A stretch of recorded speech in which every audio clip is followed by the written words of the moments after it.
Hello, everyone, and welcome back to Spiritual Thursday. I'm glad that unapologeticpagan.com is back up and running, and I will be posting my Spiritual Thursdays there once again. Thank you again, Unapologetic Pagan. We all love your site here, and we are glad that it is back up, active, and correctly functioning again.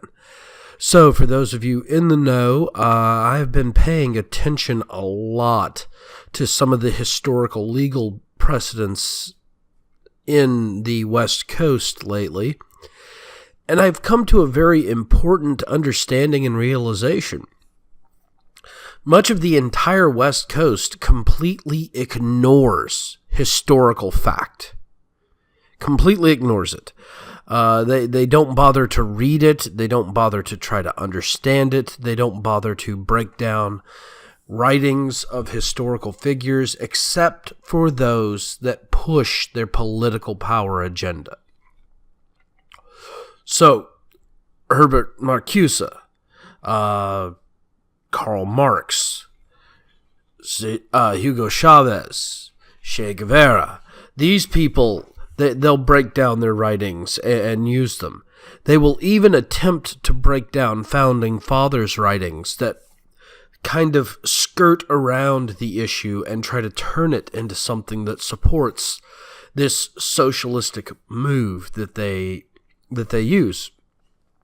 Yet something that they don't seem to realize is that historical documented fact shows that socialism didn't really exist at all until the 1800s or thereabout, 1800s. And this utopianistic concept where everybody can live together and nobody wants is a relatively new idea and has continued to fail. So perhaps that means that there's something fundamentally wrong with the idea. Because when you go back and you actually look at tribal cultures and tribal societies and the way that tribes were structured, it wasn't socialism and it wasn't communism. Their fundamental understanding of the tribe is part of what's wrong.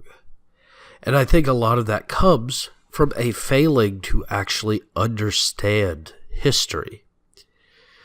Because the historical facts and the historical artifacts that our ancestors left in the ground show us rich, vibrant cultures that had personal property. That's why you have grave goods in so many graves so around the world. That's why people were buried with possessions all over the world. From the New World to the Old, people were buried with their personal possessions, their belongings, their private property.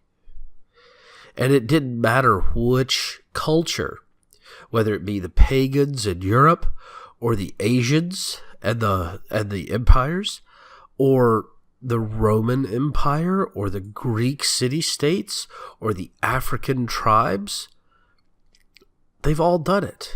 They've all done it. Shoot, even back to the Neolithic Stone Age, people were being buried with grave goods.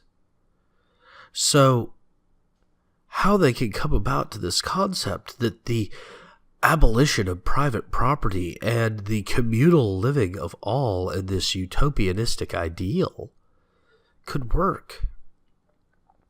I mean, if it had worked, wouldn't it have spontaneously generated somewhere?